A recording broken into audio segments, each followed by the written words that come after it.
Rolando a bola, começa o jogo e lá vem Eugênio Leal para a tocada aqui na lateral do grande círculo. Tocou para André. E atenção, que lindo lança, André Rocha. Procurou mais na frente agora para fazer o passe até onde está colocado o Rodrigo Coutinho. Olha que triangulação perfeita. Com ele a jogada vem pela minha direita, vai tentando driblar no primeiro adversário. O Rodrigo Coutinho escava no primeiro, fez a fila no segundo. É agora, tá na hora. Na entrada da área para o Eugênio Leal. Avançou, cara a cara, apontou, atirou. Tocou, bateu, guardou. Que vai gol! Valeu! É gol! É nosso, é nosso, é nosso!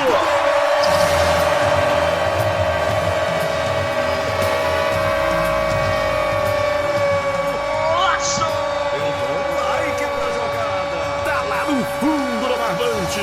Se contém, é do triangulação! Uma verdadeira e maravilhosa triangulação! Assim, vai.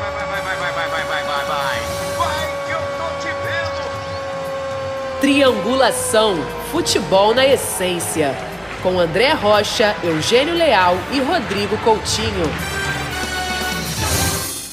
Muito bem-vindo ao nosso podcast Triangulação, entrando no episódio número 2. Quero agradecer a todos que participaram, que mandaram mensagens, que se parabenizaram a gente, que elogiaram, aliás, muitos colegas, muitos companheiros, né? Além de todos aqueles que já também participaram da produção da nossa abertura, que nós já agradecemos semana passada e que vão estar presentes aqui nos nossos futuros programas. Daqui a pouco eu vou registrar algumas mensagens no nosso Twitter, mas queria começar fazendo aí um breve balanço desse final de semana, né, em que o Flamengo voltou a ter 10 pontos de vantagem no Campeonato Brasileiro, em que o Liverpool venceu o Manchester City 3-1, e em que o Independente Del Valle foi campeão da Copa Sul-Americana, vencendo o Colón por 3-1 lá em Assunção, debaixo de um temporal. Rapaziada aí, destaques, André? Olha, eu acho que é meio inevitável falar do Flamengo, né? E principalmente sobre agora essa questão que agora vai começar a cruzar conforme a final da Libertadores vai se aproximando, né? Falta algum tempo ainda para o jogo, mas o raciocínio é como o Flamengo vai administrar o brasileiro, os jogos que faltam até a disputa da decisão, e também a preparação para a decisão. E o jogo contra o Grêmio e o jogo contra o Vasco ficam nessa espécie de limbo, digamos assim, do Flamengo. O Flamengo precisa das vitórias nesses jogos, mas também tem a cabeça, é natural que tenha a cabeça na Libertadores. Então a grande dúvida vai poupar? O Jorge Jesus vai abrir mão da sua maneira de pensar? Será que se o Flamengo, de repente, jogar com os titulares contra o Vasco e poupar todo mundo, mandar um time reserva para Porto Alegre, vai preservar os jogadores? Mas será que esses 9 dias, num time que não está acostumado a ficar tanto tempo sem jogar, de repente pode ter um efeito negativo? Ou o descanso é primordial nesse momento, descanso com treinamento, descanso, recuperação e treinamento, visando o jogo com o River Plate e também as 4 rodadas finais do Brasileiro na volta da final da Libertadores. Será que vai ser interessante fazer isso agora? Ou vai perder capacidade competitiva? Ou de repente vai criar uma expectativa exagerada em cima do jogo e de repente o time pode entrar menos leve, mais tenso? Porque o time tem jogado jogando as partidas sempre com o melhor que pode, e aí vai jogar contra o Grêmio pela Libertadores. O jogo normalmente tem o mesmo peso, uma mesma preparação, óbvio que com uma certa prioridade. Felipe Luiz e Arrascaeta foram preparados para voltar contra o Grêmio. Agora o Arrascaeta provavelmente também vai ser preparado para jogar a final da Libertadores. Então acho que esse agora é o grande questionamento. O que o Flamengo vai fazer nos próximos 2 jogos? Esse jogo é antecipado com o Vasco e o jogo com o Grêmio, para depois disputar a final da Libertadores. E a questão do campeonato em si, eu acho que essa vitória sobre o Bahia marcou bem a força do Flamengo, a capacidade que está tendo de vencer os jogos, se adaptar ao que as partidas propõem, aos que os adversários exigem, e o Flamengo está sabendo responder isso bem. Então agora é questão de como é que vai medir o brasileiro e a Libertadores até o momento da decisão lá em Lima. E aí, Rodrigo? Olha, Eugênio, acho que foi um final de semana, como você citou, eu não vou entrar tanto no Independente Del Valle, porque acho que a gente vai falar mais aprofundadamente sobre isso no programa, né? Mas chama a atenção mais uma vez, mais uma chegada em final continental, né? Há 3 anos atrás, se não estou enganado, foi vice-campeão para o Atlético Nacional, aquele bom time do Atlético Nacional comandado pelo Reinaldo Rueda, mas prova que é um time que trabalha bem, você conhece isso muito melhor do que eu, vai poder falar com mais extensão sobre o assunto, e a gente vai bater esse papo ao longo do programa. Acho que foi muito contundente a resposta que o Liverpool deu essa semana, né? Na semana passada você até brincava comigo e com o André que a gente estava cornetando o Liverpool e tudo mais, e de fato eles deram uma ótima resposta contra um grande adversário, uma vitória contundente, sabe? Para mim não tem questionamento sobre a superioridade do Liverpool em cima do Manchester City, e o Campeonato Brasileiro que tá deixando aí mais claro esse G4, né? Acho que não vai sair disso, acho que não vai sair de Santos e Grêmio ali. Santos acho que é meio que inquestionável, mas o Grêmio na 4ª colocação, depois que começou a dar atenção pro Campeonato Brasileiro, foi um pouco reinventado também, né? O Renato vem utilizando agora um sistema com 2 atacantes, tá ali o Luciano e o Diego Tardelli na frente, se entendendo muito bem. É um time que ganhou mais força no Campeonato Brasileiro e está se colocando ali corretamente entre os 4 primeiros. Acho que não vejo nenhum outro time em condições de competir com o Grêmio por essa vaga direto na Libertadores do ano que vem, não. E essa questão do Flamengo, né, queria chamar a atenção para o jogo que o Felipe Luiz fez, né, aí já para aproveitar o gancho, citar a ótima entrevista aí que o André participou com o Felipe Luiz, foi ao ar no último sábado lá no Bola da Vez da ESPN Brasil, até uma coluna que o André escreveu sobre o próprio sobre uma outra coluna, né, que na verdade ele tinha escrito sobre o Felipe Luiz, aí revelando um papo que teve com o Felipe Luiz ali em off, né, sobre justamente a característica de jogo dele, algo que estava bem correto até, que o Felipe Luiz nunca foi esse lateral de ficar passando toda hora no corredor. Dentro do modelo de jogo do Jorge Jesus, os laterais têm essa função, mas a partir de uma conversa do Felipe Luiz com o Jorge Jesus, como bem contou o André na tua coluna, ficou meio que ali entendido, né, que o Felipe Luiz poderia contribuir melhor para o time jogando mais por dentro, por trás da linha da bola, né, articulando, como fez maravilhosamente bem nessa partida do último domingo. Só para a gente ter uma ideia, fui buscar um dado hoje, né, que revela a qualidade da articulação desse atleta. Felipe Luiz acertou 100% dos passes para o terço final do campo. É justamente o passe que vai gerar uma situação mais próxima do gol. É muito difícil isso. Esse é um dado que pouquíssimos jogadores conseguem numa partida. Ele deu 14 passes do meio para o terço final do campo e acertou todos os 14. Então, é uma qualidade assim muito acima da média. Um jogadoraço, a gente está tendo sorte de vê-lo aqui no Brasil, Eugênio. Num desses passes saiu o segundo gol do Flamengo, né? Perfeito. Quando ele inverte a bola pro Gabigol lá pela direita e o Gabigol devolve a bola do outro lado pro Bruno Henrique. Aliás, uma coisa que você falou também, o Rodrigo, semana passada sobre o Flamengo, que ficou muito clara ontem no segundo tempo, né? Quando ele traz o Everton Ribeiro mais para dentro, colocando o Renier como referência na área e abre o Gabriel, dessa vez o Gabriel pela direita, mas o movimento do Everton Ribeiro por dentro, que é o que inicia, por exemplo, o primeiro gol do Flamengo. Sim, e o Everton Ribeiro, ele meio que resolve, foi o que o André citou aí na fala inicial dele. O Flamengo, ele tem conseguido identificar, e aí é mérito do Jorge Jesus, da comissão técnica, dos próprios jogadores, é claro, né, são eles que executam as funções dentro do campo. O Everton Ribeiro, ele já foi esse jogador contra o Corinthians, né, meio que um facilitador das coisas ali para furar um bom bloqueio. Vale a gente frisar o ótimo jogo que o Bahia fez. Não é porque o jogo acabou 3-1 que o Flamengo atropelou o Bahia, muito pelo contrário. O Bahia é um time muito bem montado pelo Roger Machado dentro dessa proposta de reação.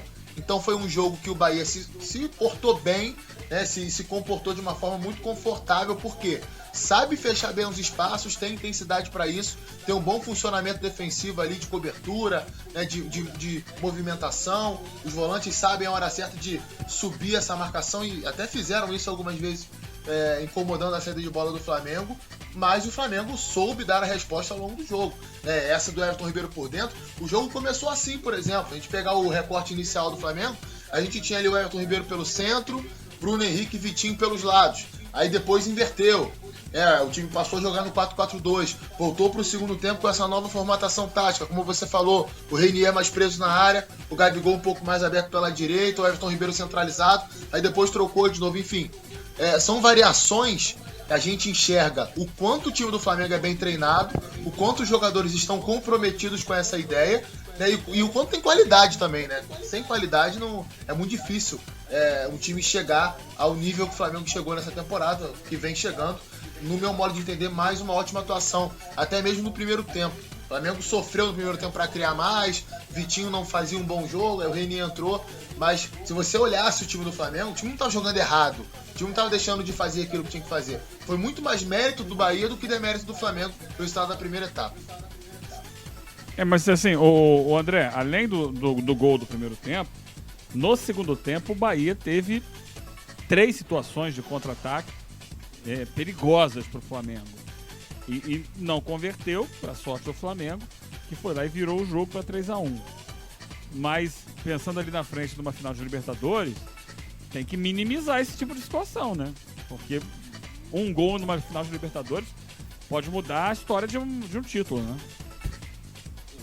Sim, sem dúvida, mas é um risco que o Flamengo corre todo jogo, né? 5-0 no Grêmio e podia ter se complicado tudo se o Felipe Luiz não desse aquele totozinho Sim, mas impedindo a minha questão, André, uma vez que vai sair. Mas o Bahia teve, além do gol, pelo menos mais 3 situações com muita liberdade. Esse pra mim é o ponto. Sim, isso, não, sem dúvida. E tanto que é verdade que gerou uma substituição que, se fosse um time mais questionado, se não fosse uma campanha tão absoluta, se o treinador não fosse tão reverenciado, se fosse o Abel, se também não houvesse, seria um questionamento maior. Mas a questão é que o jogo mostrou que havia uma razão de ser para aquela troca saindo o Gerson e entrando o Pires da Mota. Precisava de um jogador na transição defensiva mais próximo do Rodrigo Caio e do Pablo Mari, não fazendo terceiro zagueiro, mas um jogador próximo e acostumado a esse tipo de transição e também mais descansado, porque o Arão e o Gerson estão numa pegada aí são talvez os jogadores que mais jogaram e que menos folgaram, porque não teve suspensão, não teve lesão. Então essa dupla de meio-campistas do Flamengo tá jogando direto, e aí eles estavam saindo pro jogo, e na hora da transição defensiva eles estavam com dificuldade. O Gerson estava com dificuldade para voltar, quando a bola saía ele se abaixava com aquela demonstração de que estava cansado, porque o jogo estava com um pouco de bate e volta, mais do que o normal do Flamengo, apesar da alta posse de bola. Então entrou o Pires da Mota, e aí só teve uma oportunidade depois do Bahia quando já estava 3-1, na reta final do jogo. A coisa ficou um pouco mais controlada ali, teve uma maior segurança, uma maior concentração do Rodrigo Caio e do Pablo Mari, e também um natural cansaço dos jogadores do Bahia, porque o time do Bahia compacta ali 35 metros na frente da própria área, e os pontas voltando, às vezes faz até uma linha de 6 ali, com os 4 zagueiros mais estreitos ali, mais próximos, né, os laterais mais próximos dos zagueiros.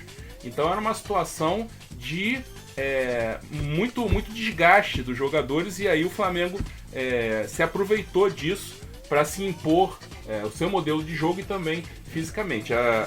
Mas melhorou a transição defensiva ali com a entrada do Pires da Mota, né? Então, equilibrada, né? É uma situação em que o Flamengo tem que saber ajustar isso ao longo do jogo. Você está coberto de razão. Num jogo de Libertadores, jogo único, final única, um vacilo desse pode ser fatal. Legal. Deixa eu registrar aqui, antes da gente passar para os temas da semana, o Resmungo Esportivo aqui no Twitter, mandando mensagem aqui, tá curtindo. Valeu, Resmungo.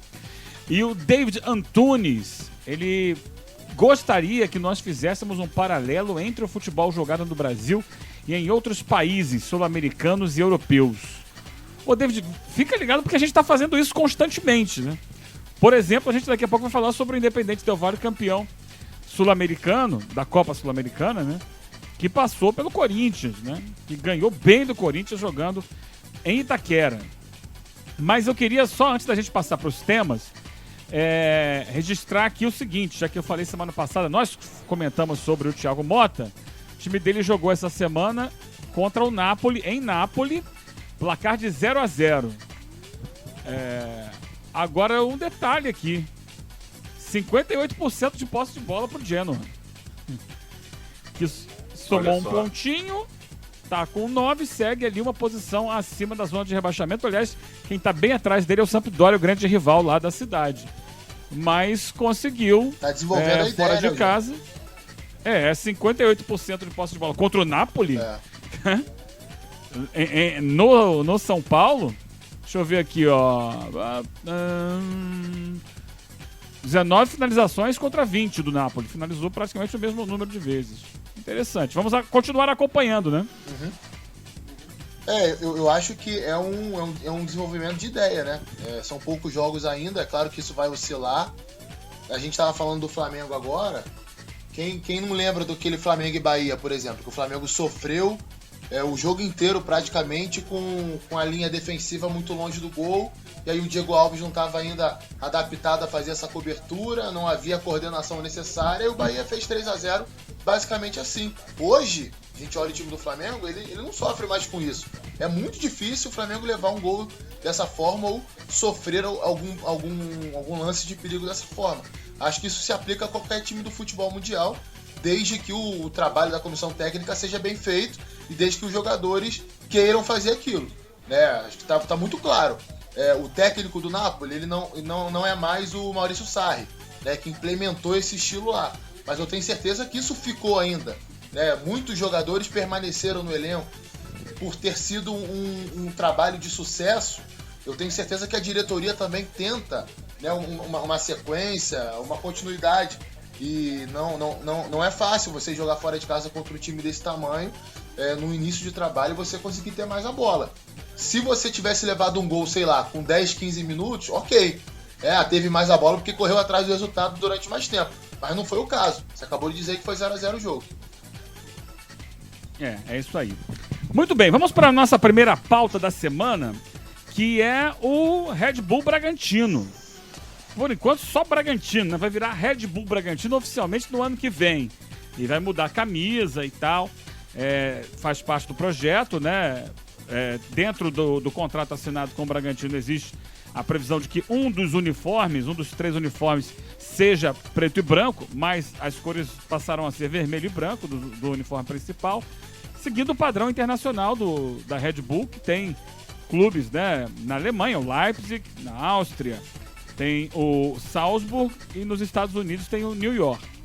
E esse Bragantino, Red Bull Bragantino, ou só Bragantino, foi campeão não, pode ser campeão, está caminhando para ser campeão da Série B, mas garantiu semana passada a classificação para a Série A do Campeonato Brasileiro. E a gente convidou aqui para um bate-papo, nosso primeiro bate-papo, né, pessoal? Aqui no nosso Triangulação, o CEO do Red Bull Bragantino, o cara que está tocando esse projeto, que é o Thiago Escuro, ex-profissional do Cruzeiro, já passou lá pelo Cruzeiro durante o período e está tocando. Aliás, houve muita especulação, né, de que ele poderia ser contratado por um clube mais tradicional do futebol brasileiro. Ele segue lá tocando o projeto do RB Bragantino. Vou rodar aqui a entrevista com ele e na sequência a gente vai aos comentários. A entrevista foi feita via WhatsApp. Mandamos as perguntas e ele respondeu em áudio via WhatsApp. Você vai ouvir agora e na sequência os comentários aqui do André, do Rodrigo e meus sobre esse assunto. Vamos lá. Triangulação. Futebol na essência. Com André Rocha, Eugênio Leal e Rodrigo Coutinho. Olá, Thiago. Mais uma vez, muito obrigado por atender o podcast Triangulação. Quem está falando aqui é o Rodrigo Coutinho. E eu queria saber de você, qual vai ser o modelo de jogo do Bragantino Red Bull na Série A do Campeonato Brasileiro? Isso é uma coisa que vocês deixam a cargo do treinador escolher ou é um padrão do clube? É uma orientação do clube? Pergunto isso porque hoje a gente vê muitos clubes fazendo um jogo mais pautado em contra-ataque na Série A do Campeonato Brasileiro, principalmente as equipes de menor poder aquisitivo. E a imprensa, de uma forma geral, cobra bastante que os times sejam mais ofensivos, né? Que proponham mais o jogo. Então, qual vai ser o modelo de jogo do Red Bull na Série A do Campeonato Brasileiro? Visto aí que na Série B é um time que joga bem ofensivamente, joga bem para cima dos seus adversários. Inicialmente eu queria agradecer o espaço, a oportunidade da gente poder falar um pouquinho do trabalho do Red Bull Bragantino. Modelo de jogo, ele pertence ao treinador. O trabalho do treinador, ele só pode ser feito pelo treinador. Não acredito que gestores tenham a capacidade ou deveriam ter o papel de conduzir essas decisões no dia a dia. O que nós temos dentro do Red Bull Bragantino é uma ideia do clube de como jogar futebol. Para poder jogar de determinada maneira é preciso treinar para isso, então todo o sistema do clube precisa funcionar em torno da metodologia de treino. E o que nós fizemos nos últimos anos dentro do Red Bull foi buscar treinadores que tenham um pensamento similar com as ideias do clube, porque no fundo o modelo de jogo acaba pautando muitas decisões no dia a dia, como o perfil de jogadores para ser contratado, como todo o funcionamento das áreas em torno dos atletas e comissão técnica, como fisiologia, parte de recuperação pós-jogos, análise de desempenho. Então o modelo de jogo impacta no trabalho de muita gente dentro do clube, e nós tivemos aí a felicidade de convencer o Antônio Carlos Zago a vir trabalhar conosco no momento em que nós tínhamos aí muitos desafios desportivos ainda, e pela nossa relação, pelo histórico meu pessoal de já ter trabalhado com o Antônio, de conversar bastante sobre o jogo, sobre treino, conseguimos encontrar nele um treinador que tem uma ideia de jogo muito similar com o que o clube vem desenvolvendo nos últimos anos. E a nossa expectativa é de que a gente continue fortalecendo essa ideia e que, independente da competição ou da divisão que a gente vai disputar, que a gente continue praticando o jogo que nós treinamos, né? Então é nessa direção que eu acredito, mas gostaria de ressaltar que o trabalho do treinador pertence ao treinador, que o clube precisa ter uma ideia e buscar profissionais que tenham um pensamento similar às ideias do clube. Olá, Thiago, aqui é o André Rocha, obrigado aí por nos atender. Eu queria saber se o perfil das contratações dos atletas para a Série A vai seguir a linha global do clube, ou se vai respeitar as particularidades, enfim, de treinador, do contexto brasileiro. Como é que vai ser isso? Oi, André, prazer falar contigo. Quando você menciona o perfil global, eu estou entendendo que você está se referindo a clubes que a Red Bull tenha em outros países. Nós temos uma liberdade de desenvolver o trabalho aqui da forma que nós acreditamos. Óbvio que aproveitando toda a influência e sinergia que a gente pode ter de modelos bem-sucedidos aí fora. E o Leipzig é um deles, por exemplo. Então, a gente tem trabalhado para agregar o máximo possível de informação, de conhecimento. O processo de recrutamento nosso aqui, ele é fruto do trabalho de vários profissionais na área de scouting, que estão aí o tempo todo mapeando os jogadores em todos os aspectos, técnico, tático, físico e mental, para que eles possam trazer as recomendações para mim e para o Zago, né? Então, é um processo muito colaborativo, é um processo em que ele é construído entre área de recrutamento, treinador e diretor esportivo. E óbvio que o principal objetivo são atletas que tenham ambição de crescer conosco, que tenham característica para jogar da forma que nós estamos trabalhando, e tudo isso vem sendo contemplado nesse trabalho, né? Dessa maneira que a gente vai dar continuidade a esse processo. Óbvio que com a perspectiva de Série A, podendo acessar diferentes mercados aí que nós não tínhamos até então. Então a gente quer aproveitar tudo isso para poder construir um crescimento e uma evolução do que a gente já tem no que diz respeito ao perfil de jogadores. Outra pergunta que eu quero fazer, o Thiago e o Eugênio Leal falando de novo, é sobre esse tal dito orçamento de 200 milhões de reais que vocês teriam para investir já a partir do ano que vem. Como é que é essa história? Existe esse orçamento? É de 200 milhões? Esse dinheiro todo seria investido de uma vez em contratações para montar um super time ou não? Ou uma parte dele seria colocada na construção de uma infraestrutura para o clube? Porque muita gente se assusta quando ouve falar desse dinheiro, desse investimento que seria feito. O que você pode falar para a gente? Bom, Eugênio, esse número não foi produzido por nós, esse número foi criado pela imprensa, por toda a especulação que está existindo em torno do trabalho da Red Bull. Existe um incremento importante de receita numa Série A de Brasileiro, com receitas de televisão, de bilheteria, de outros patrocinadores que a gente possa ter em função de toda a atratividade que o campeonato traz. Então, acho que é natural um crescimento de orçamento, é natural uma exigência de investimento da parte da Red Bull também, para que a gente possa superar os desafios esportivos que nós temos. E nós estamos trabalhando para gerar investimentos aí em infraestrutura, em atletas, em qualificar ainda mais o nosso trabalho técnico esportivo. O grande objeto de atenção nosso é o projeto esportivo, é poder gerar um ambiente favorável a que a gente possa vencer jogos, jogar melhor, conseguir jogar e treinar o futebol num nível mais alto, que essa é a exigência que vem pela frente a partir do momento que você dá o salto que nós estamos dando, né?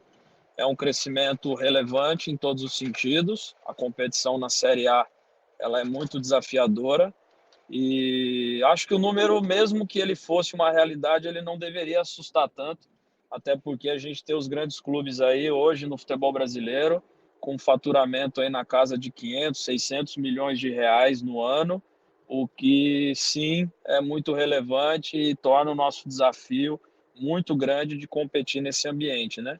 Então é um processo que vai exigir algum tempo, não é um ato, é um caminho que nós vamos ter que percorrer, qualificar gradativamente e estamos trabalhando bastante para isso. Thiago, é o Rodrigo de novo, e eu queria saber de você qual é a relação, como é a relação, melhor dizendo, do Red Bull Bragantino com o torcedor mais antigo do Bragantino. A gente sabe que o Bragantino é um clube de uma cidade que fica ali relativamente próximo da capital paulista e tem ali, como todo clube do interior, tem ali uma série de torcedores mais tradicionais, né? Aquele pessoal que acompanha o clube desde muito tempo e que até pelo histórico mais tradicional, talvez não tenha aceitado muito bem essa parceria. Queria saber de você se houve uma certa rejeição, como é que é essa relação com o torcedor mais antigo do Bragantino?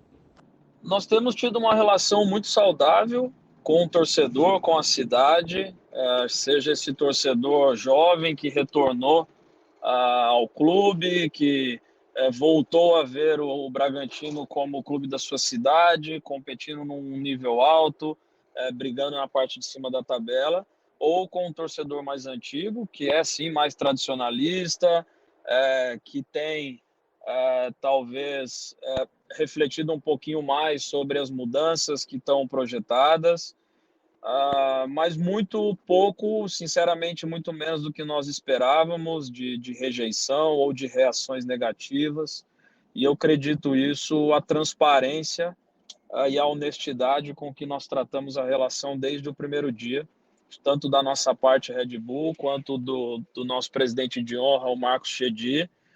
Desde o dia do lançamento, nós fomos muito diretos, muito transparentes com relação aos assuntos sensíveis, que é a mudança de escudo, que é a inserção de novos uniformes e cores, ao mesmo tempo garantindo a manutenção da equipe na cidade por anos, o que era um objeto de preocupação, garantindo a manutenção do nome Bragantino, garantindo a manutenção de um uniforme preto e branco. Eu entendo que é uma mudança que mexe sim com a tradição, só que ao mesmo tempo ela traz investimento, ela traz oportunidades, ela traz uma atratividade maior. E óbvio que na minha visão, sendo transparente, sendo honesto, eu entendo que mesmo os aspectos que incomodam um pouquinho mais esse torcedor tradicionalista, existe o respeito e existe a credibilidade para com tudo que nós estamos fazendo, né? Então, eu entendo como positiva essa relação até agora e eu espero que a gente continue construindo essa proximidade, essa sinergia entre cidade, torcedor e o time.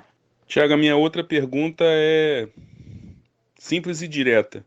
Qual é a meta mais ambiciosa no curto prazo dentro da Série A brasileira? No curto prazo é se estabelecer na Série A do Brasileiro. Essa é a realidade para todos os clubes que sobem, não é diferente para nós. O desafio e esse salto ele é muito grande em diversos aspectos. Então, para o gestor, o primeiro desafio é criar um ambiente que possibilite a manutenção e a estabilidade da equipe na Série A do Brasileiro. A partir daí, é a ambição dos atletas, é a condução do trabalho, aí entram outros fatores para que a gente possa ir além disso, né? Thiago, para encerrar da minha parte, queria tocar com você num ponto um pouco polêmico, né? Nos últimos anos a gente teve aí algumas equipes vendendo seus mandos de campo, transferindo os jogos com o mando de campo do seu estádio, da sua cidade, para Brasília, para algumas cidades do Nordeste, para o Espírito Santo, a fim aí de capitalizar, principalmente contra equipes mais nacionais, como Flamengo, como Vasco, como Corinthians, Palmeiras, São Paulo, enfim. Eu queria saber se o Bragantino, Red Bull, ele pensa nisso, né? Porque o estádio de Bragança Paulista não tem assim capacidade para um grande público e acredito que seja, né, também o objetivo de vocês tornar a marca mais nacional, além, é claro, de faturar um pouquinho mais, né, ganhar um pouco mais de grana em cima desses jogos. Queria saber o que você pensa sobre isso, se isso desequilibra o campeonato, se isso pode causar algum transtorno para a sua equipe e se o Bragantino, o Red Bull, enfim, vai fazer isso no ano que vem na Série A do Campeonato Brasileiro. Não é um objetivo nosso transferir nenhum dos mandos de jogo que nós vamos ter. O nosso plano contempla a realização de todos os jogos em Bragança. É um pilar importante da nossa relação com o torcedor e com a cidade. É um pilar importante do ponto de vista técnico desportivo. É a nossa casa, é o nosso gramado, é o nosso vestiário. E esse aspecto ele é relevante sim para a questão dos resultados, da pontuação. Então não é um plano nosso, óbvio que da nossa parte existe o respeito às equipes que pensam diferente. O meu entendimento é só que existe desequilíbrio e prejuízo quando esse jogo é transferido para lugares em que a logística se torna um desafio, né? E nesse sentido, eu acho que sim, precisa ter uma preocupação dos clubes, da própria confederação, para que não haja um prejuízo no que diz respeito ao desgaste, aos deslocamentos, porque ele já é relevante no decorrer de uma temporada. Então, esse aspecto sendo contemplado, eu não vejo nenhum problema em respeitar a decisão dos clubes que entendem que isso faz algum sentido, né? E a minha terceira pergunta, Thiago, se o Bragantino for segundo colocado no Brasileiro da Série A, vai ser a segunda vez do clube ou a primeira vez da Red Bull? Nós não estamos fundando um clube novo, nós só estamos assumindo a gestão de um clube histórico, de um clube que já teve tempos muito vencedores e gloriosos, que a gente espera resgatar. Da mesma forma que nós estamos brigando aí pelo bicampeonato da Série B agora em 2019, qualquer coisa que venha pela frente é uma extensão da história do Bragantino, dentro de um novo ciclo, da mesma forma que uma eleição coloca novos presidentes nos clubes, um patrocinador novo coloca uma nova era, uma nova geração e uma nova gestão dentro dos clubes. A gente já tem até casos no futebol brasileiro de clubes trocando de nome e escudo, e tudo isso é e precisa ser entendido como uma extensão da história já existente, porque isso é respeito, isso é fundamental para tudo que a gente quer construir. Então, é evidente que qualquer coisa que venha pela frente no nosso entendimento é uma extensão de uma história que o clube já possui. E a última pergunta, na verdade, é mais um agradecimento pela sua participação. Um desejo aí de sucesso no projeto, que a gente possa ver uma nova realidade acontecendo no futebol brasileiro, com mais profissionalismo, com mais planejamento, com mais organização, e saber quando é que a gente vai começar a ter as novidades do Red Bull Bragantino para o ano que vem. Um abraço, Thiago. Bom, eu que agradeço o espaço, a oportunidade, parabéns pelo trabalho de vocês e esperamos aí em breve ter novidades e definições de tudo que vem pela frente aí. Obrigado e um grande abraço. Olá, Thiago. Mais uma vez, muito obrigado por atender o E lá vai o Eugênio Leal. Muito bem, gente, e aí? Papo com o Thiago Escuro, CEO do Red Bull Bragantino, clube já garantido na primeira divisão pro ano que vem. Eu, da minha parte, achei bem pé no chão e bem procurando respeitar ao máximo o clube, né? O Bragantino não está se colocando a Red Bull, o projeto Red Bull, como prioridade no desenvolvimento, né, do time. Ele fala em respeitar a cidade, respeitar a torcida que já está lá, não está construindo uma história do zero, é um clube que já tem uma passagem por... tem uma história, passagem por Série A do Campeonato Brasileiro, tendo sido vice-campeão. Como é que vocês sentiram aí esse papo que ele contou pra gente na entrevista, gente? Eu gostei, Eugênio. Eu acho que, como você falou, eu fiquei com a mesmíssima impressão, principalmente com relação a essa pergunta que eu fiz a ele da venda de mando de campo, que particularmente é algo que me incomoda muito no futebol brasileiro.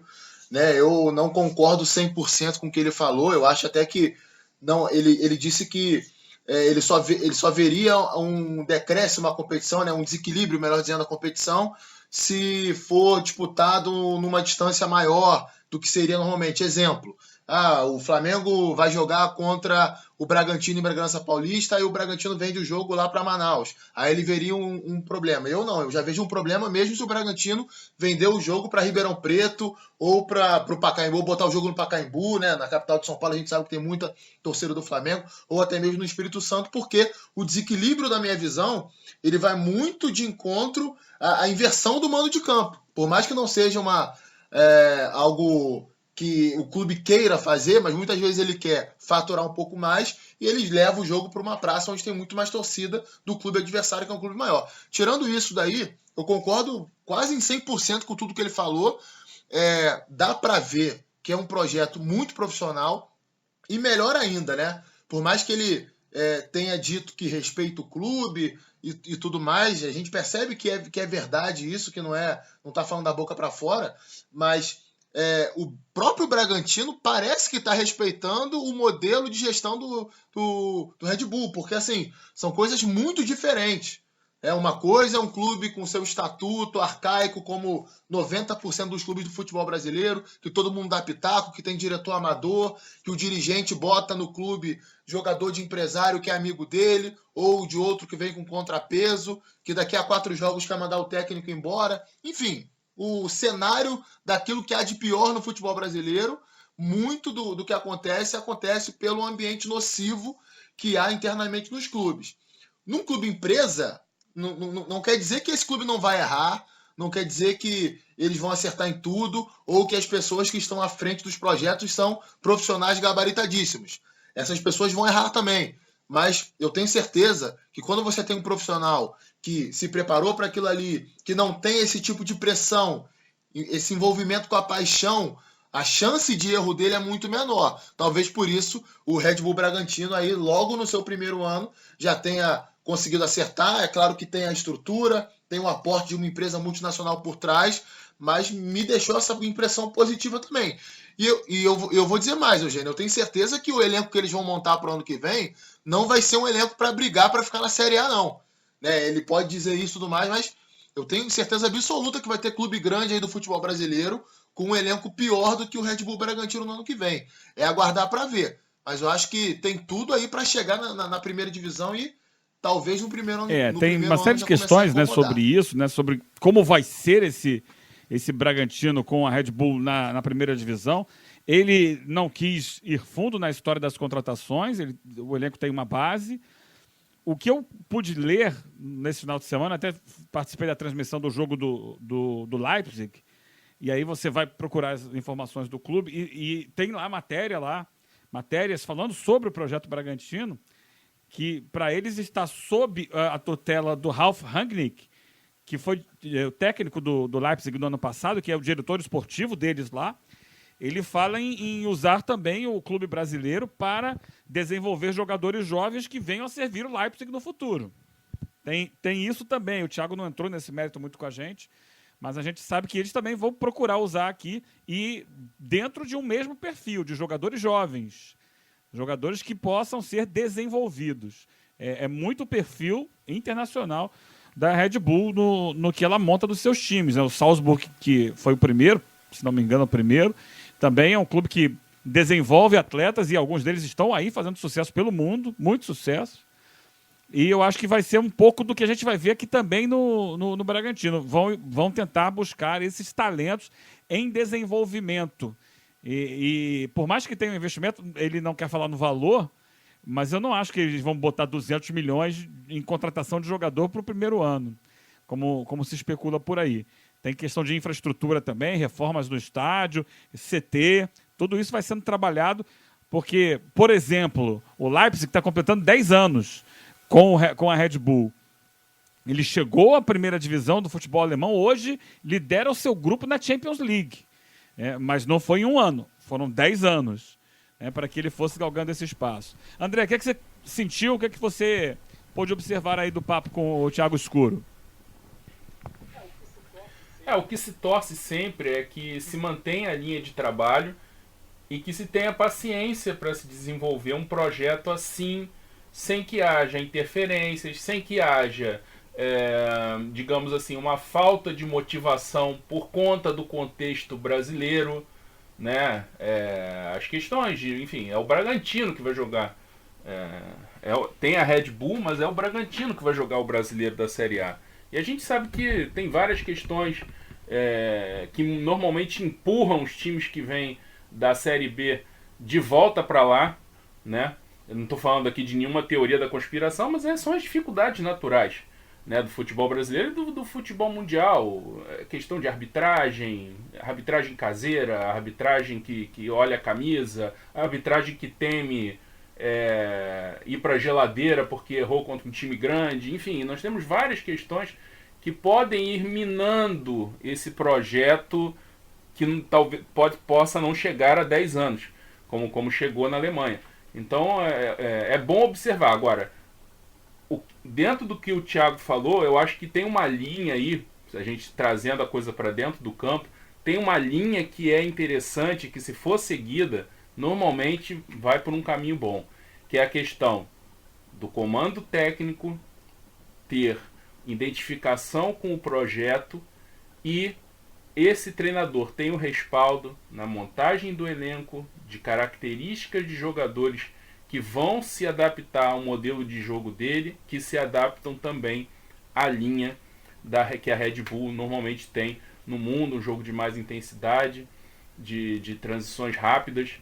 Então, eu acho isso interessante, porque muitas vezes o que falta ao Brasil, né? Essa roda viva de treinadores em que você não analisa nada de linha nenhuma de trabalho, de filosofia, de característica de jogadores, contrata o treinador porque ganhou em outro clube, e aí você vê absurdos como o Jair Ventura, treinador que chega no Botafogo, assume Botafogo, né, sai de auxiliar para treinador principal, e com uma característica de montar sistemas defensivos fortes, jogar em transição, e aí chega no Santos, e aí vão cobrar DNA ofensivo desse treinador, aí fica muito difícil, né?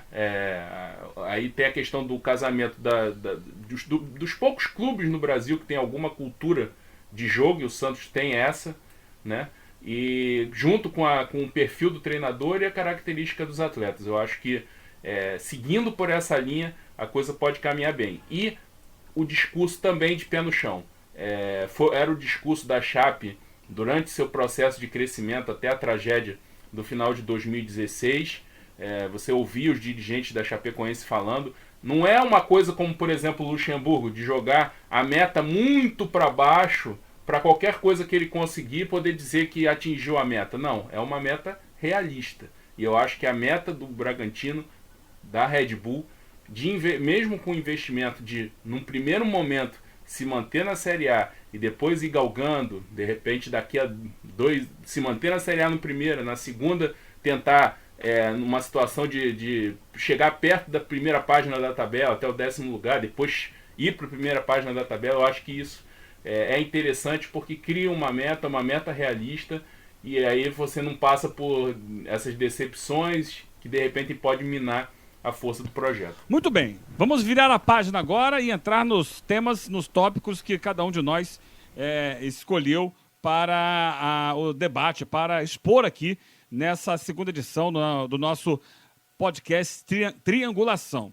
E eu vou começar então passando a bola para o André Rocha, que vai falar sobre o time do Santos, esse Santos que oscilou, derrapou e reencontrou um bom ritmo nas últimas rodadas, com um som bem legal pra gente falar do Santos. Ah, meu Santos querido! Alô, nação alvinegra! A hora é essa, hein? Explode, El Sapão! Dá-lhe peixe! Sou alvinegro da Vila Belmiro, o Santos vive no meu coração. É o motivo de todo o meu riso, de minhas lágrimas e emoção. Sua bandeira no mastro é a história de um passado e um presente só de glória. Nascer, viver e no Santos morrer é um orgulho que nem todos podem ter. Sou alvinegro da Vila Belmiro, o Santos vive no meu coração. É o motivo de todo o meu riso, de minhas lágrimas e emoção. Sua bandeira, mas é a história de um passado e um presente só de glória. Nascer, viver e no Santos morrer é um orgulho que nem todos podem ter. Lá vai ele, aí vem André Rocha, aí vem ele partindo pro ataque. Valeu, Rogério Assis.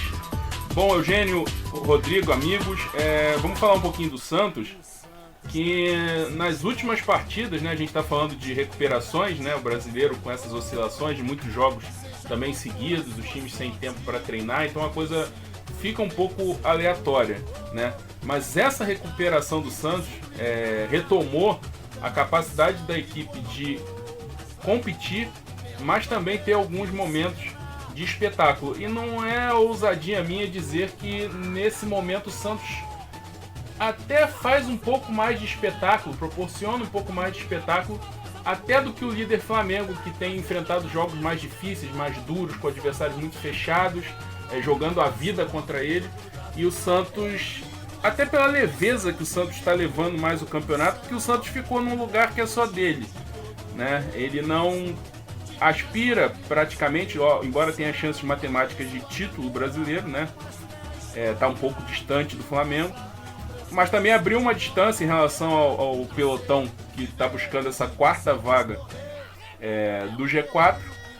Se aproximou do Palmeiras com essas vitórias seguidas, né? 4 vitórias seguidas e um empate, depois que perdeu para o Atlético Mineiro, mas principalmente retomou a qualidade do seu jogo, a capacidade de criar volume de jogo a partir da distribuição do Diego Pituca no meio, a movimentação do Carlos Sanches, que normalmente aparece ali pela direita, pela meia direita e chega na área para finalizar.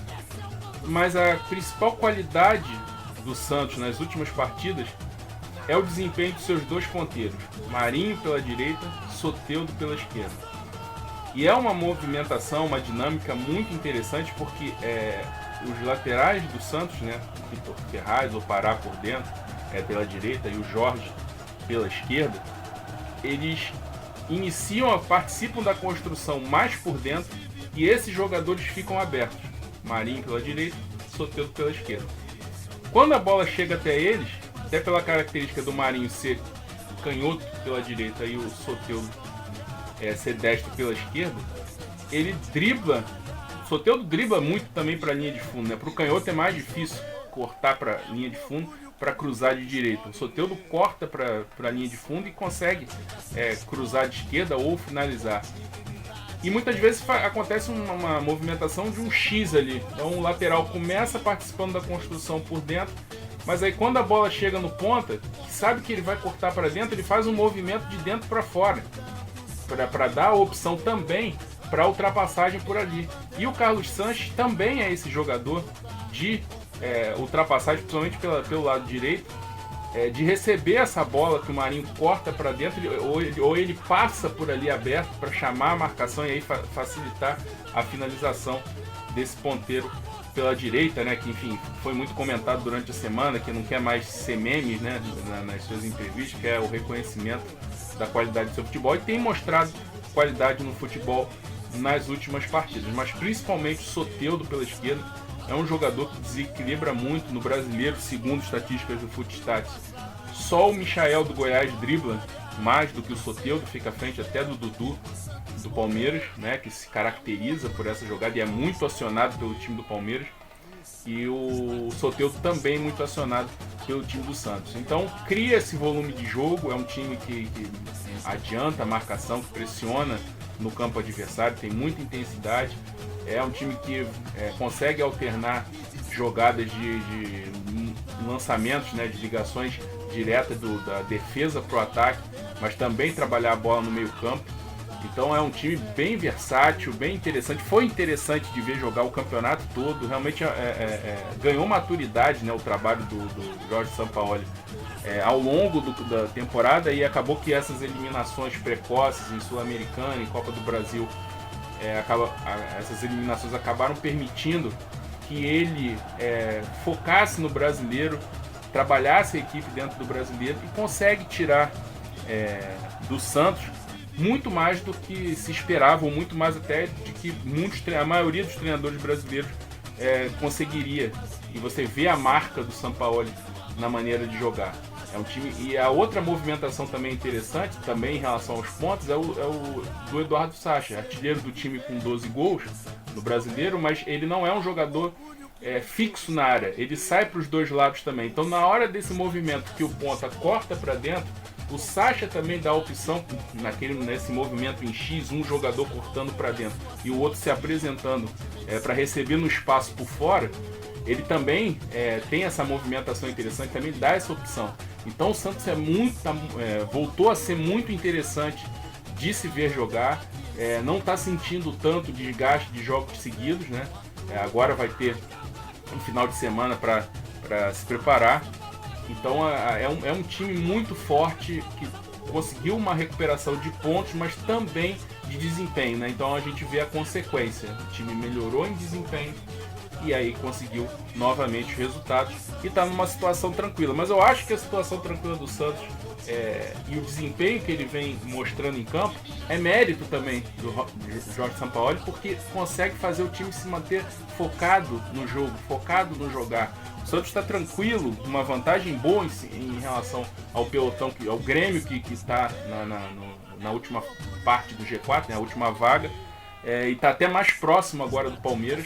Então é um time que pode chegar até a um vice-campeonato atrás do Flamengo, né, se não houver uma grande reviravolta no campeonato, e vai ficar marcado pelo seu desempenho e nas últimas partidas pelo trabalho muito interessante de movimentação ofensiva, partindo dos seus dois ponteiros, Marinho pela direita e o Soteldo pela esquerda. Eu tenho uma observação, uma coisa muito pessoal, uma interpretação minha, de que o time do Santos, ele chegou a ser líder do campeonato, em algum momento foi apontado, né, como o rival do Flamengo nessa disputa, né? Houve aquele jogo do Maracanã, que foi um jogo para mim excepcional, um jogo muito quente, com muitas alternativas, e achei que o Santos, ele oscilou naquele momento, ele tinha disparado na frente, foi caindo. Não sei se é psicológico, né? Se de repente o time se colocou uma pressão acima do que poderia enfrentar, e aí isso gerou um desequilíbrio dentro de campo, no desempenho da equipe. E depois que passou isso, assim, o Santos não vai disputar o título mais, está ali numa fase da tabela inferior, e de repente o time assentou, botou a cabeça no lugar, disse, vamos jogar nosso futebol. A gente não tem nada a perder, já perdeu o que tinha que perder no campeonato, e de repente volta a jogar um futebol muito legal. Hein, Rodrigo? Você acha que faz sentido, que pode ser por aí, ou tem alguma outra observação?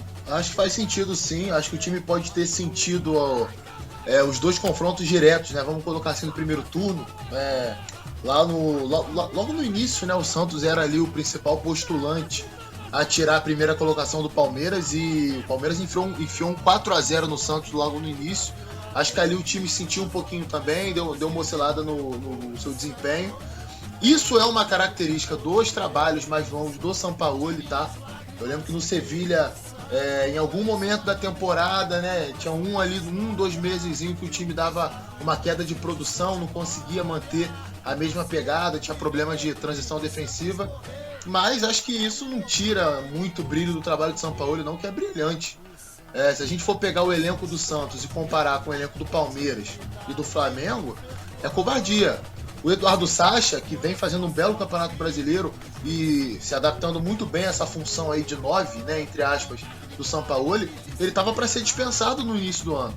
O próprio Sampaoli falou sobre isso, que o Sacha ele conquistou um lugar no elenco, primeiro no elenco, né, através do afinco nos treinamentos, e depois no time, pelo desempenho que ele teve assim que ganhou a oportunidade. Vale lembrar que o Uribe, né, que pertence ao Flamengo, ele foi contratado para ser o titular do Santos, mas entrou em alguns jogos, não mostrou futebol e hoje mal entra na equipe. O Marinho chegou no meio do campeonato no Santos, hoje é titular absoluto, mas há pouco tempo nem no elenco estava. O Derlis Gonzalez era o titular pelo lado direito, acabou perdendo espaço. É claro que assim, tem ótimos jogadores, você tem o Jorge, a dupla de zaga do Santos é muito boa. Aliás, os zagueiros do elenco do Santos são muito bons zagueiros. Gosto muito do Lucas Veríssimo, gosto muito do Gustavo Henrique. Luiz Felipe é um bom zagueiro também. O próprio Luan Pérez, que chegou depois, é outro bom zagueiro. Você tem o Vitor Ferraz, que é um bom lateral. Você tem o Diego Pituca no meio campo, com a capacidade de distribuição do passe inicial muito boa, uma boa transição defensiva também. Você tem o Carlos Sanches, que é um jogador que é impressionante como esse cara ele foi acrescentando novas valências ao seu jogo com o passar do tempo. Era um jogador de muita aceleração até alguns anos atrás. Hoje é um jogador de mais articulação no meio campo, né, que pisa um pouco mais na bola, uma ótima finalização de média distância. Então é um time que tem essa qualidade, mas se for comparado com Palmeiras e Flamengo, o elenco está muito abaixo. E digo mais, eu acho que em termos de desempenho, de rendimento, né, e aí como é que eu avalio isso? Em cima da ideia para o time. Eu não estou aqui comparando se o Santos joga mais bonito que o Palmeiras. Não é isso não. Dentro da ideia do Santos e dentro da ideia de futebol do Palmeiras, eu tenho certeza que o Santos jogou mais bola que o Palmeiras nesse Campeonato Brasileiro. Talvez não esteja na frente por uma questão de elenco, por uma questão de capacidade de definição dos jogos. E isso também a gente pode colocar na parte defensiva. O Santos é um time muito mais exposto que o Palmeiras, por exemplo. Se expõe muito mais. Às vezes tem problemas em transição defensiva, coisas que o Palmeiras não tem tanto porque não ataca com tantos jogadores assim. Mas eu acho que é um time que sempre me agrada, né? Até os jogos que o Santos não foi tão bem no campeonato, ele mostrou um bom desempenho. Por exemplo aqui, vou dar um exemplo. Santos e Grêmio na Vila Belmiro. Acabou 3-0 pro Grêmio. Se você pega o primeiro tempo daquele jogo, pelo menos ali até os 25, 30 minutos, foi um massacre do Santos. O Grêmio não viu a bola. O Santos talvez não tenha vencido aquele jogo porque não tem ali tantos bons finalizadores como, por exemplo, tem o elenco do Flamengo, como, por exemplo, tem o elenco do Palmeiras. Então, acho que isso tem que ser pesado, sim. E é uma pena só, né, Eugênio e André, que é um clube que é muito mal administrado, né? A gente tá vendo aí uma briga danada do presidente com o vice-presidente. Aí libera a entrada da imprensa, os seguranças do clube não deixam, sabe? É uma bagunça. O Sampaoli, que é um cara que está acostumado com outro tipo de ambiente, lá na Universidade de Chile, era um clube organizado na época. No Sevilha também era um clube organizado. Nem vou falar da Federação Argentina de Futebol, porque essa aí é pior que a CBF, mas pegando esses dois times, que ele fez ótimos trabalhos, a própria Federação Chilena também, ele deve estar muito assustado com isso. Ele deve estar pensando, meu Deus do céu, onde eu tô? O que eu faço para que meu trabalho possa prosperar no ano que vem? E infelizmente para a torcida do Santos, a tendência é que outros clubes do futebol brasileiro com maior poder aquisitivo hoje vão atrás dele, e acho que ele pode acabar saindo do Santos em virtude disso. Muito bem. Daqui a pouco o Rodrigo Coutinho vai falar sobre o Corinthians, né? O assunto dele será o Corinthians. Esse Corinthians aí que não tem mais o comando do Fábio Carille, por enquanto tá com o Coelho, mas vai ser dirigido pelo Thiago Nunes no ano que vem. Isso já tudo oficial na última semana. Mas antes, vou abrir um parênteses aqui para falar da Copa Sul-Americana.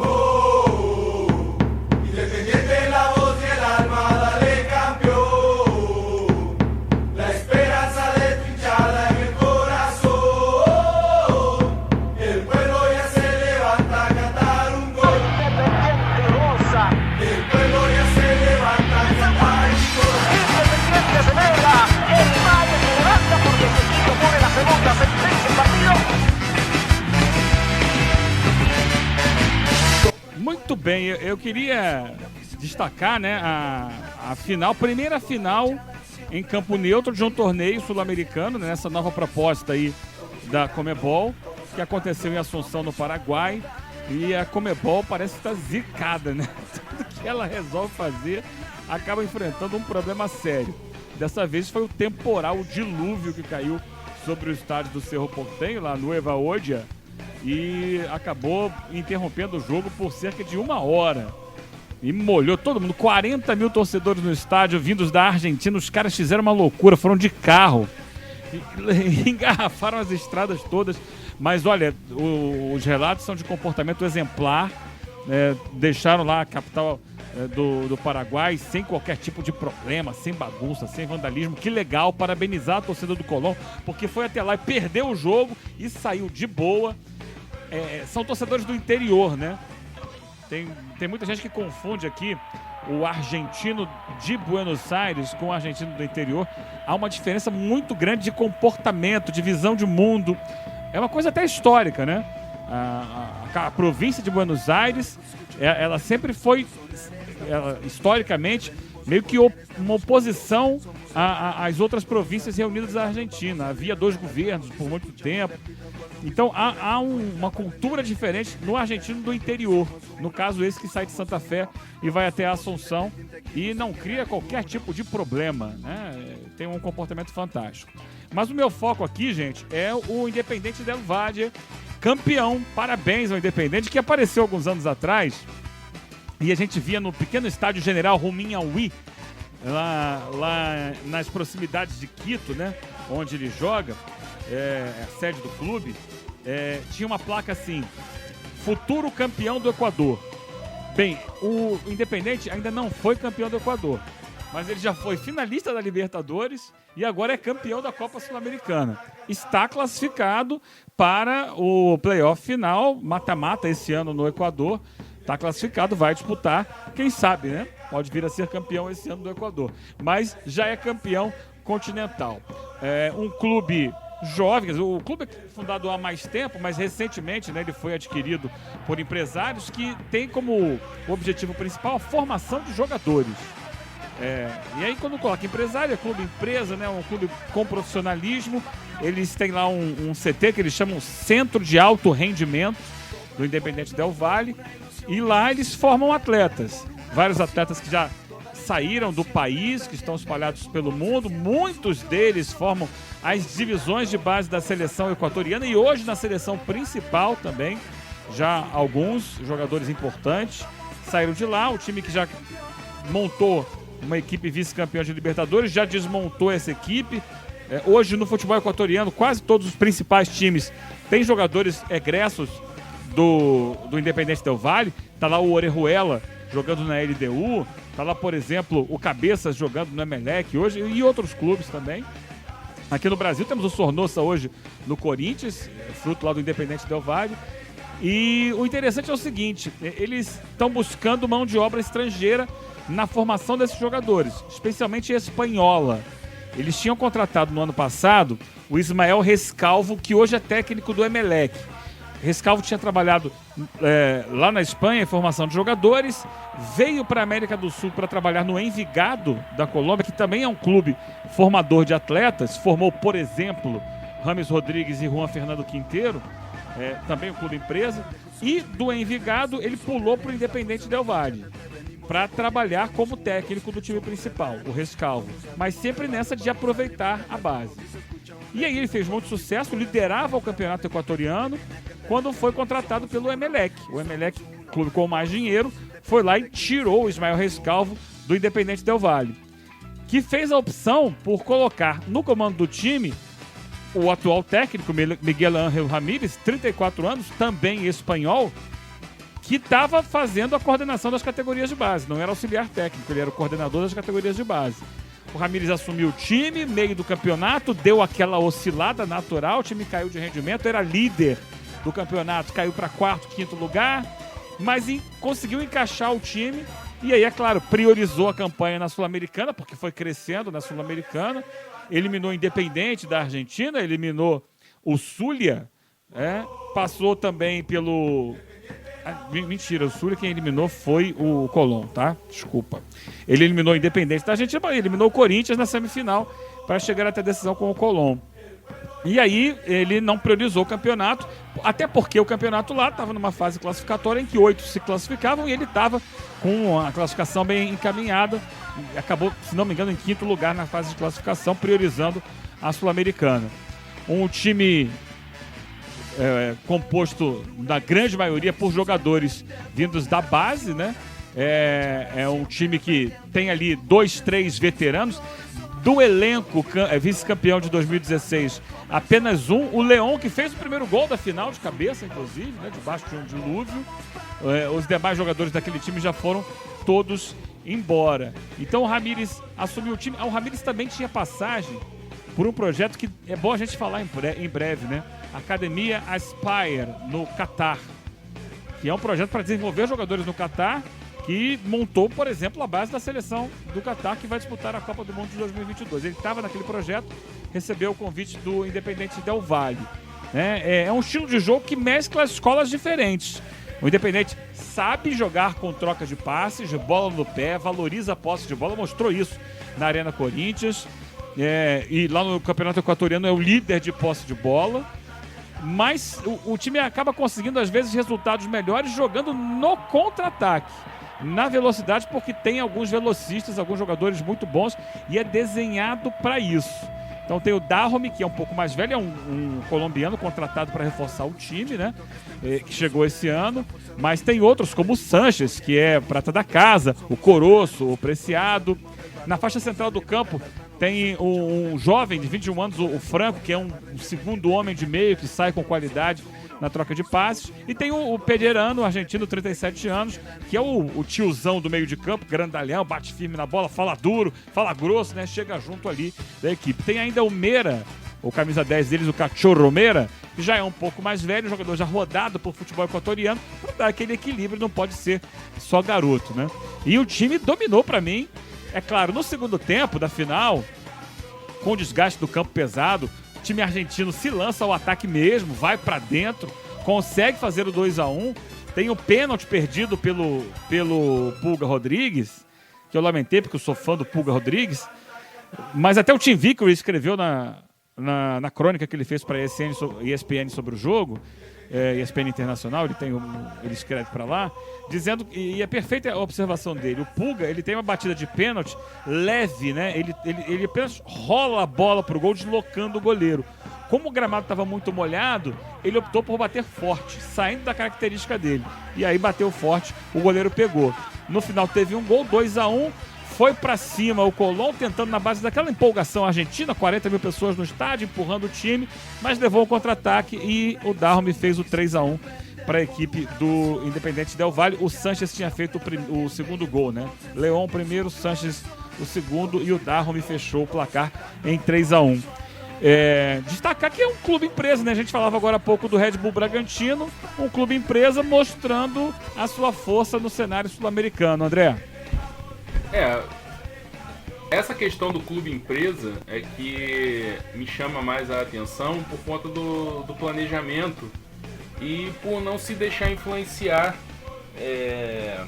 e até pelo clube não ter tanta tradição, não se deixar influenciar por grife de treinador, né? E procurar dar tiros certeiros, né? E o Miguel Ángel Ramírez foi um tiro certeiro, né, com uma trajetória inusitada. Aqui provavelmente iam dizer ganhou o quê, né? Aquela velha história, né? Jogou com quem, ganhou o quê, nunca chutou uma bola, enfim, pode ser aqueles clichês todos que a gente já conhece. E ele entregou um trabalho vencedor e principalmente um trabalho de extrema versatilidade, em cima disso que você falou, de muita capacidade de se adaptar ao jogo. Jogou num gramado impraticável, em uma equipe que trabalha a bola, sofreria muito se tivesse uma maneira de jogar assim muito definida e monocórdica, digamos assim, muito padronizada, um tanto quanto engessada. E é um time que consegue fazer uma saída de bola qualificada exatamente para poder acelerar no campo de ataque e explorar os espaços das costas da defesa. Eles deram um rondo, um show de bola no Corinthians em Itaquera, jogando assim.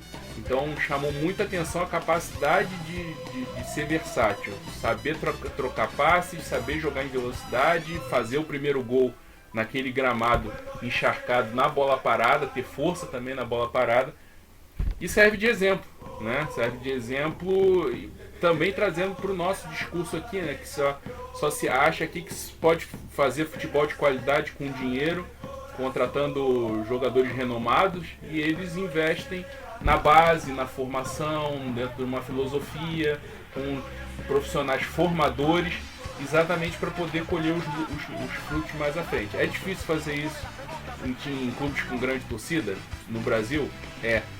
Mas eu acho que a gente tem que ter um olhar um pouco mais carinhoso para esse tipo de projeto e tentar ver como os nossos clubes podem se adequar a isso, porque a gente fica vendo o clube com dificuldade financeira tentando velhas fórmulas que davam certo quando o clube tinha mais dinheiro ou tinha mais perdão das suas dívidas do que hoje, e a gente acaba vendo projetos sucumbirem por conta de amadorismo. E é sempre interessante a gente ver o título da Sul-Americana pro Del Valle, e o fato de ter disputado uma final de Libertadores nos últimos 3 anos serve como espelho para que os clubes daqui possam olhar isso, pensar num trabalho a longo prazo. Que problema tem em ficar, de repente, fazer um campeonato brasileiro pensando em 2, 3 anos e naqueles primeiros ficar em 10º, em 11º, que seja? Por que tem que ser essa linguagem? Não, é time grande, tem que lutar pelo título. Parar um pouco com essa discussão hipócrita que a gente vê que a tendência é isso se agravar, né, com a capacidade de investimento de Flamengo, de Palmeiras, e outros clubes podem se recuperar ou podem ganhar protagonismo. São Paulo, embora também tenha dificuldades administrativas, o Corinthians, mas enfim, o futebol brasileiro é muito cíclico.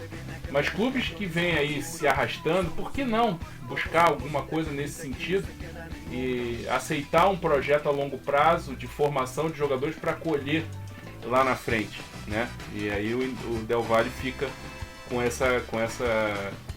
como uma espécie de referência, referendado pelos títulos, né? Agora o Miguel Ângelo pode dizer que já ganhou alguma coisa, né? Alguma coisa, é um título internacional. Ele já pode dizer isso, enquanto tem outros treinadores que ganharam no passado e hoje não conseguem entregar mais nada, e os clubes daqui e na América do Sul, enfim, em outros países, continuam apostando nessas grifes que não entregam mais nada. É interessante, daqui a pouco é uma pauta que a gente pode desenvolver nos próximos episódios, né? Eu tenho pensado muito nisso, né? Onde está surgindo alguma coisa diferente na América do Sul, né? Que tem potencial para isso, né? Quem que está buscando algo, quem que está fazendo algo diferente, quais são as visões que a gente tem observado aí, né? Nos clubes da América do Sul, é bem interessante isso. O Del Valle é um destaque. Mas aí, Rodrigo, sobre o título dos equatorianos. Olha, Eugênio, acho que não tem muito mais a acrescentar daquilo que vocês falaram, né? É um time que... O que mais me chamou a atenção porque esse time de 2016 do Del Valle, né, que foi vice-campeão da Libertadores pro Atlético Nacional, era um time muito baseado em contra-ataque e ligação direta, né? Não era um time que tinha essa saída de bola aí, como vocês citaram, com mais qualidade, né? Por exemplo, Hoje o Del Valle no Campeonato Equatoriano é disparado o time que tem mais posse de bola. Isso demonstra que é um time que trata melhor a bola, né? Que busca jogar de uma forma diferente. É o segundo que mais finaliza. Então, é uma equipe que está acrescentando no seu DNA histórico, né? Por mais que seja uma equipe sem tanta tradição internacional, está ganhando isso agora, está acrescentando nesse DNA histórico novas características. Isso faz parte também do crescimento do clube, né? Deixar de ser aquele pequenininho que joga fechadinho, explorando contra-ataque, para talvez ser um pouco mais protagonista. O time que vem no Brasil, enfrenta o gigante como é o Corinthians e domina o Corinthians dentro da sua casa, né? Então, acho que isso mostra, sim, esse crescimento e é um bom tapa de luva, né? Eu diria assim, no futebol brasileiro. Num tempo onde se busca montar elencos estrelados, às vezes o clube não tem condição para isso. Não que esteja errado você contratar grandes jogadores, mas muitas vezes aí a gente está vendo vários clubes grandes do Brasil não têm essa condição financeira, insistem nesse tipo de estratégia, se endividam, não revelam jogadores da base, os elencos são muito desequilibrados. Vou dar um exemplo aqui, para não ficar em cima do muro. O São Paulo, por exemplo, né? Você quer ver um elenco tão desequilibrado como o São Paulo? Né? Você talvez reunir ali todos os jogadores do elenco de grande investimento, você não consegue montar um time, né? Vai ser um time desequilibrado. Algumas funções têm muitos jogadores, outras nem tanto. Então, só para fechar esse parêntese aí e dizer, né, o quanto vale muito mais um trabalho de planejamento, que às vezes é mais simples. É claro que é uma outra realidade, é um outro tamanho de clube, uma outra cobrança, mas que bateu o campeão aí da Sul-Americana e há 3 anos atrás estava na final da Libertadores. Não é qualquer campeonato. Então tem que ser visto com carinho esse trabalho feito pelo Del Valle. Maravilha, esse é o podcast Triangulação. Você participa com a gente através das redes sociais, manda a sua mensagem, faz a sua pergunta, faz a sua crítica, o seu elogio, levanta uma pauta pra gente, um tema pra gente debater, pesquisar, procurar aprofundar um pouco mais aqui no nosso Triangulação. O tema agora é do Rodrigo Coutinho e é o Corinthians. Salve o Corinthians, o campeão dos campeões.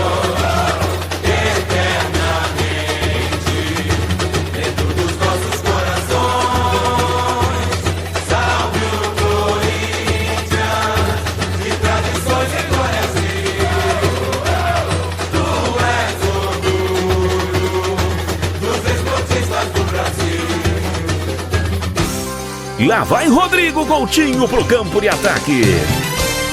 Vamos falar agora do Coringão, né? Corinthians aí ao som dos Gaviões da Fiel, né? Cantando esse hino bonito do clube. E não vai aqui, Eugênio, uma avaliação ou uma análise tão aprofundada, né? Porque não dá pra gente mentir pro ouvinte do podcast Triangulação. São 2 jogos apenas, né? O Diego Coelho, que assumiu o comando interino do Corinthians até o final do Campeonato Brasileiro, depois da demissão do Fábio Carille, vem fazendo algo que está me chamando um pouco a atenção, sobretudo no primeiro jogo dele. Me chamou muito a atenção no primeiro jogo dele na Arena Corinthians semana passada, contra o Fortaleza. Não foi uma grande atuação, nem dava para ser, até porque foram muitas ideias novas ali que ele tentou implementar. Acho que foi o Corinthians até contrariando o que vinha acontecendo recentemente, com problemas defensivos nesse jogo contra o Fortaleza, contra o Palmeiras um pouquinho menos, porque também não se expôs tanto, mas acho que vale a gente frisar, por isso que eu trouxe essa pauta aqui, porque o Diego Coelho é um técnico jovem, né? A galera mais antiga vai lembrar do Coelho como lateral do Corinthians, foi lateral do Corinthians em Libertadores da América, Campeonato Brasileiro, foi campeão brasileiro pelo Corinthians, não foi nenhum cracaço de bola, mas foi lá um bom jogador, marcou época ali na década passada no Corinthians, e ele treinou o time sub-20, é bom frisar, eu acompanho muito base, né? Eu não gostei tanto do trabalho que ele fez no time sub-20 do Corinthians. Acho que o trabalho com o Eduardo Barroca, que depois treinou o Botafogo profissional e já havia treinado a base do Botafogo, o trabalho que o Barroca fez na base do Corinthians no time sub-20 foi superior ao trabalho que o Diego Coelho fez, mas me chamou muita atenção nesse início dele a busca pela mudança. O que a gente vem sempre batendo na tecla para falar do Corinthians? é um time que não muda. Ao mesmo tempo, isso é bom, porque tem um modelo de jogo lá que o jogador chega, se adapta e quase sempre o Corinthians consegue montar times competitivos. Mas, pelo menos na minha visão, não sei qual a opinião de vocês, ficou meio que claro que o Fábio Carille dessa vez não conseguiu fazer com que esse modelo de jogo fosse funcional. E aí sempre parecia que estava faltando algo mais, ofensivamente ele não conseguia fazer muita coisa com o time. E o Coelho, nesse início dele, ele já conseguiu estruturar o Corinthians de uma forma diferente. E é uma estrutura que não é muito vista no Brasil. Isso é visto muito no futebol italiano, alguns times do campeonato alemão também fazem, que é a saída de 3 com um lateral. O que é a saída de 3? Geralmente os treinadores colocam um volante entre 2 zagueiros, né, para fazer a saída de bola, para você gerar essa superioridade numérica desde o primeiro momento. Geralmente as equipes adversárias marcam ali na primeira linha com 2 homens, geralmente um atacante e um meia central, às vezes os 2 atacantes. Então a maioria dos técnicos gostam, né, de colocar essa primeira linha com 3 jogadores para que você tenha essa superioridade no primeiro momento. Ele fez isso com o Danilo Avelar. Então ele abriu o Manuel, abriu o Danilo Avelar e deixava o Gil centralizado entre esses 2 jogadores nessa primeira linha de construção. É inteligente fazer isso com o Avelar, porque o Avelar ele tem essa formação um pouco mais europeia. Então ele é um lateral que segura um pouco mais. Ele até tem uma boa saída de bola, ele não tem uma chegada tão forte ao fundo, mas ele tem um bom passe inicial, então deu essa qualificada. E o Manuel, na base do Atlético Paranaense, é a primeira vez que eu vi o Manuel jogar, time sub-20 do Atlético Paranaense, ele fazia bem essa função desse zagueiro pela direita. Era um time com 3 zagueiros, então ele não é um zagueiro lento, o Manuel, ele é um zagueiro que tem uma certa velocidade, então ele consegue às vezes dar umas arrancadas, né, dar umas esticadas com bola dominada, que faz o time sair um pouco de trás. Aí o que ele fez? Ele soltou o Michel, né? Michel, reserva do Fagner, que jogou esses 2 jogos um pouco mais à frente, praticamente como um ponta pela direita mesmo, dando amplitude lá perto da área adversária. Abriu o Janderson pelo lado esquerdo, que é outro ponta da base do Corinthians, que tem essa característica do enfrentamento individual, e aproximou pelo centro do gramado os jogadores, no meu modo de entender, de maior talento do Corinthians. Matheus Vital e Pedrinho. Talvez sejam ali do elenco do Corinthians os 2 caras que consigam tirar um coelho da cartola, sem fazer nenhum trocadilho com o nome do técnico interino. Mas são caras que... Mas já fazendo, mas são caras que têm habilidade, têm uma boa capacidade de articulação, né? Imprevisibilidade, que acho que falta um pouquinho no elenco do Corinthians. Próximo a ele, o Júnior Urso, com total liberdade de infiltração, inclusive fez um gol assim no jogo contra o Fortaleza e quase fez o segundo, no lance que o Bozelli marcou de cabeça também contra o Fortaleza, e o Bozelli mais centralizado à frente. E aí a gente olha, por exemplo, o Bozelli do Carille e o Bozelli dos últimos 2 jogos, é completamente diferente. Por quê? Porque a bola chegou mais, porque é um time que tem mais jogadores perto da área adversária, porque é um time que consegue ter uma dinâmica de movimentação diferente a partir dessa ocupação de espaço. Então, assim, não se trata aqui de dizer que está surgindo um novo Guardiola, um grande time no futebol brasileiro. Mas eu acho que é importante a gente trazer sempre quando alguém busca fazer algo diferente. E o principal sintoma, no meu modo de entender, é o fato dos jogadores terem comprado a ideia. O goleiro é assim, se ele olha pro cara e vê que o cara não vai acrescentar nada a ele, que a ideia do cara é um absurdo, ele não faz dentro de campo. Principalmente se tratando de um técnico interino e um cara que vai sair no final do ano. Ele não vai nem fazer parte da comissão técnica do Thiago Nunes. Ele vai sair do Corinthians, ele vai sair do profissional, né, do Corinthians. Talvez volte ali pro time sub-20. Acho que o Thiago Nunes é um cara importante para fazer essa transição. Não vejo o Thiago como um técnico assim que vai fazer o Corinthians jogar com muita posse de bola. Pelo contrário, acho que o time dele no Atlético Paranaense era muito mais um time vertical do que um time de muita posse de bola. Mas é um cara que tem mais proposta ofensiva do que o Carille mostrou ter esses anos de Corinthians. Então, a minha avaliação em cima desse Corinthians do Diego Coelho, Eugênio e André, ela vai muito em cima disso. Acho que a gente tem que exaltar quando alguém chega com alguma ideia nova. Tenta sair do lugar comum e ele vem fazendo isso. Contra o Palmeiras apareceu menos porque é um time melhor tecnicamente, é um time que está brigando por algo maior no campeonato e que no segundo tempo se impôs naturalmente. Mas contra o Fortaleza, e talvez nos próximos jogos, a gente vai assistir o Corinthians tentando jogar ofensivamente com um conceito de jogo mais claro, um conceito de jogo mais, vamos colocar assim, conveniente com aquilo que a gente vê no futebol internacional hoje. Olha, eu acho que o Coelho também pegou uma situação assim, lógico que é complicado para ele, um interino com um treinador contratado para 2020, então não tem aquela coisa do interino que vai ser efetivado porque o grupo vai abraçar ele. Mas, de certa forma, o elenco do Corinthians abraçou por conta dos problemas com o Fábio Carille, né? Muitas reclamações em relação à gestão do elenco, por conta de reclamações do próprio Carille em relação ao desempenho do time, expondo, a gente sabe como é que é a cabeça de goleiro, expondo isso para a imprensa, falando que sentiu vergonha. E fica uma transferência de responsabilidade, né? Por mais que ele assuma, na hora que ele diz que sentiu vergonha, ele sentiu vergonha do desempenho dos jogadores em campo. Então, fica um pouco mais fácil pro Coelho ter as suas ideias assimiladas, porque o cara já tá ali, né? Os jogadores conhecem, então é aquela velha história do treinador interino que já está no clube, então os jogadores já conhecem, então abraçam, até porque, né, as lideranças do elenco ele não vai querer perder, então ele vai trazer para perto nessa reta final, embora ele tenha até uma certa independência, porque não vai ficar, né?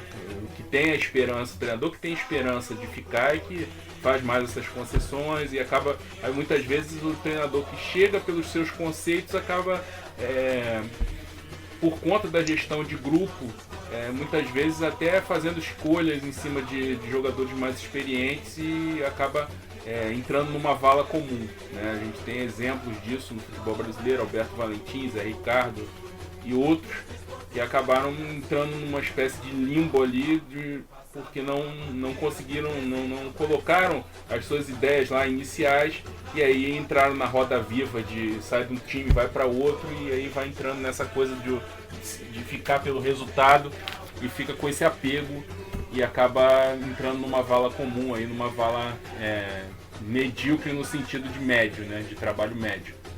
Então o Coelho tem essa vantagem, né? Realmente contra o Palmeiras foi muita dificuldade, né? Em termos sem a bola, com a bola, cedeu muitas oportunidades ao Palmeiras, mas realmente no jogo com o Fortaleza, essas ideias todas apontadas pelo Rodrigo a gente pôde perceber e uma tentativa de desenvolvimento do jogo um pouco melhor. Sobre a questão do modelo de jogo Corinthians, a identidade Corinthians, eu acho que ela ficou, o tempo dela passou. Agora tem que ser acrescentado novos elementos. Solidez defensiva, organização defensiva é importante? Continua sendo muito importante. Mas eu acho que o Carille sempre partiu de um ponto um pouco anterior à melhor versão do Corinthians em termos de desempenho, não em termos de conquista, de todo esse processo aí, se você pegar desde o ano de 2008, trazendo o time para a Série A, até a conquista do título brasileiro do Carille, até a conquista desse tricampeonato paulista, ele pegou um pouco a parte do Tite antes do ano sabático do Tite. Então era uma coisa muito em cima de solidez defensiva. Ele até durante o Campeonato Brasileiro de 2017 até tentou alguma coisa em cima das ideias do melhor Corinthians desse período, que foi o de 2015 do Campeonato Brasileiro, na reta final do Campeonato Brasileiro, quando o modelo de jogo do Tite conseguiu associar solidez defensiva à organização com movimentação, com criatividade, com muitas triangulações, aproximações.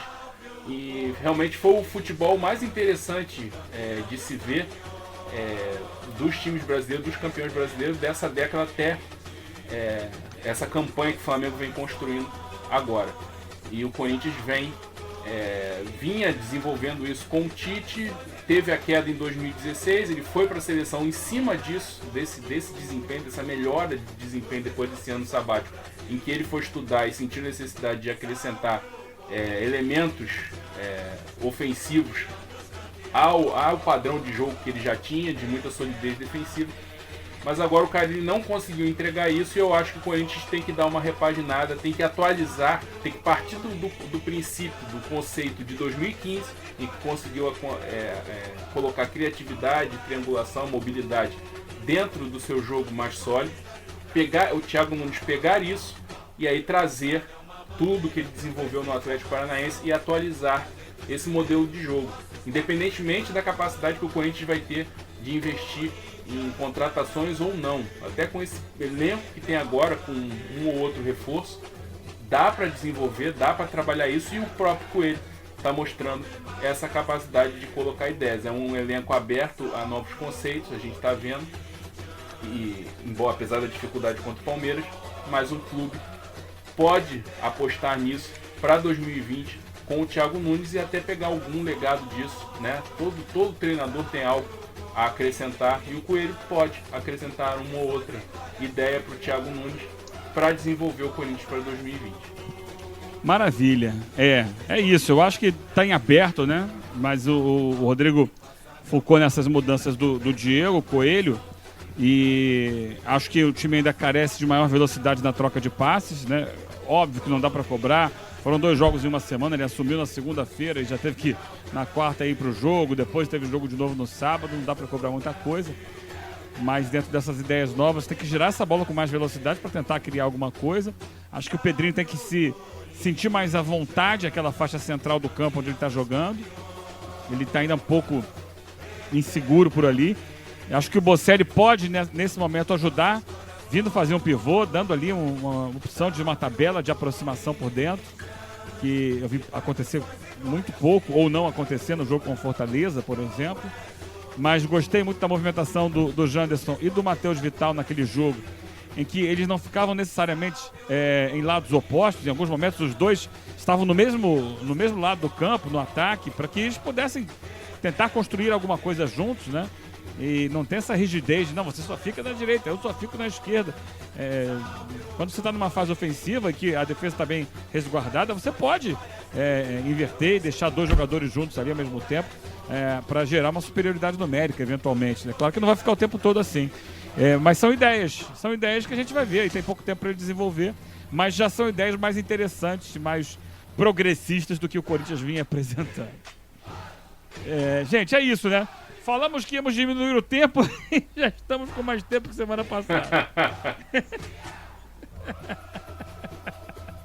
Mas é o seguinte, o nosso ouvinte aqui do podcast, ele pode ouvir um pouquinho de vez, né? Não precisa ouvir tudo de uma vez só. Ouve um pouquinho, no dia seguinte ouve mais um pouco, à noite, à tarde, de madrugada.